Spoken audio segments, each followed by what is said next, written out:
If you're planning for the future of a place, ID's population forecast will neatly fit your project's geography. Like any forecast, ours are based on a number of assumptions. This video gives you a quick overview of our process so you can understand what's been taken into account and use them with confidence. ID's forecasters start with the top-down view of Australia. At this level, we account for births, deaths and migration as the major drivers of population change, as well as significant national trends such as changing fertility rates and the impact of demographic events like the pandemic and the resulting border closures.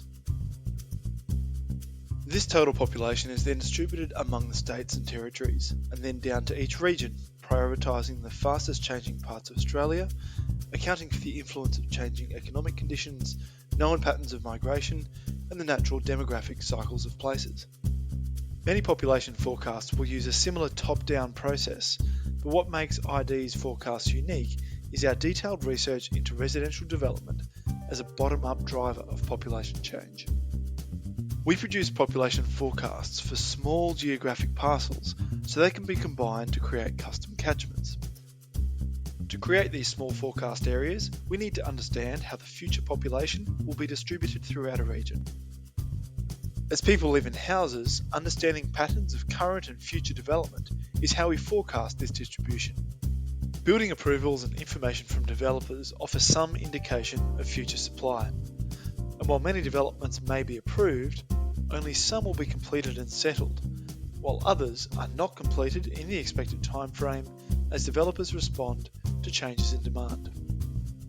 Other than the 5-yearly census, there's no consistent dataset tracking building completions or any independent forecasts of future development patterns. So, we created one. Underpinning our microgeography forecasts is our residential development layer. Here's how it works. Our researchers use a range of sources to identify current and planned housing development. We start with upcoming releases advertised by developers. We look at satellite imagery to see projects that have broken ground. We bring in known construction activity data, record properties being advertised on a range of public and proprietary sources, and assess longer-term development capacity by analysing cadastre layers and structure plans. We then consider site-specific planning controls to make provisions for infill and urban densification.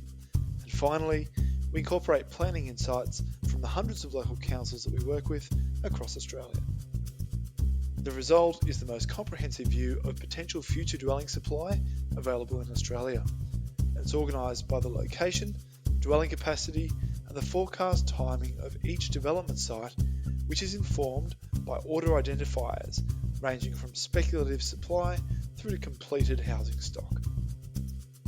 But future dwelling supply is only one side of the story, and not all advertised or planned development will be realised. So, to complete the forecast, we match this potential supply of dwellings with our forecast population for each region. The result is a balanced view of the future population that provides local detail in a regional and national context. For more information about our forecasts, please contact our team. You can reach us at locationdecisions@id.com.au.